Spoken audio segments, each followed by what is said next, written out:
একটু বোঝার চেষ্টা করো। বাড়িতে নতুন কনে জামাই এরা রয়েছে, তোমরা যদি না বসো ওরা তো খেতে পাচ্ছে না। না না না বৌদি, আমি তো তোমাকে বললাম আমাদের একদম খিদে নেই। তুমি যদি খেতে দাও না এখন, তাহলেও খেতে পারবো। শুভ এরকম করো না, সারাটা রাত তোমরা না খেয়ে কি করে থাকবে বলো তো?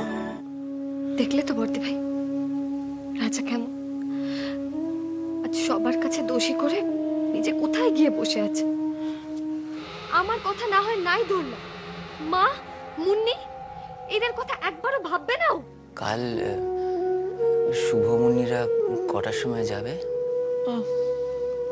11টায়। ও 11টায়।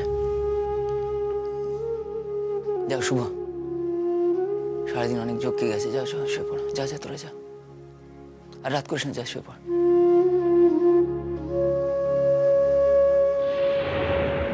তুমি এসো একবার, আমি তোমার সাথে কোনো কথা বলবো না, কোনো কথা বলবো না। যতই তুমি আমার রাত ভাঙানোর চেষ্টা করো না কেন, আমি একটাও কথা বলবো না তোমার সাথে। আচ্ছা রাজা, তুমি শুধু তোমার কাজটাই দেখলে, একবারও তোমার আমার কথা মনে পড়লো না? একবারও তুমি ভাবলে না আমার কথা? না, এভাবে বাড়ির সবাইকে হার্ট করার কোনো অধিকার তোমার নেই, কোনো অধিকার নেই।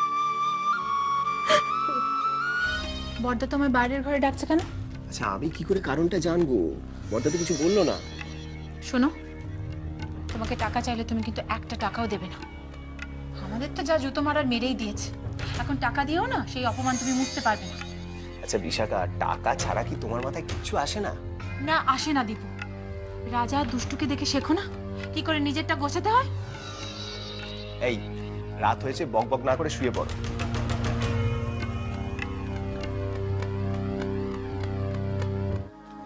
বল দাদা, কি হয়েছে? কোনো প্রবলেম? কি রে, তোকে কেমন একটা লাগছে? কি হয়েছে?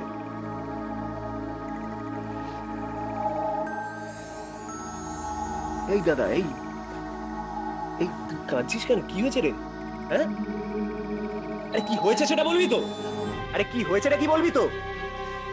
রাজা নেই। কি কি কি হয়েছে রাজার? এই দাদা, এই রাজা নেই মানে? আরে কি হয়েছে বলবি তো? হোসেনপুর পুলিশ স্টেশন থেকে একজন অফিসার ফোন করেছিল, ওখানে কোথাও রাজার গাড়ির অ্যাক্সিডেন্ট হয়েছে।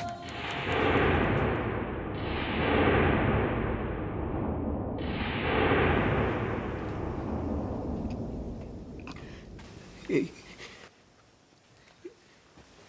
এই দাদা, এই তুই শিওর রাজা? হ্যাঁ,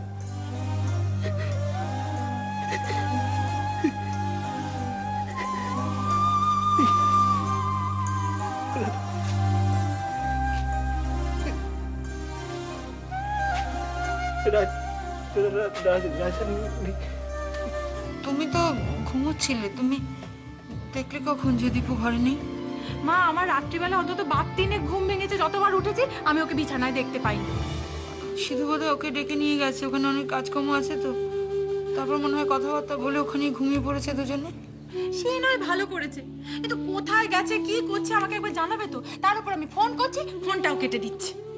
না রে বিশাখা, আমার কি মনে হয় বলতো, কাল রাত্রিবেলা আমরা ওই বিয়ে বাড়ি থেকে তাড়াহুড়ো করে এ বাড়িতে চলে এলাম না, মালপত্র তো সব ওখানে একেবারে ছড়ানো ছিটানো ছিল।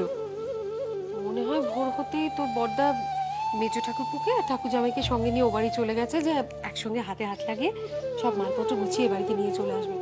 আজকের মধ্যে তো আবার বাড়ি খালি করে দিতে হবে। হ্যাঁ, তা না হলে আবার এক গাদা টাকা দিতে হবে। আচ্ছা মা, রাজা ফিরেছে?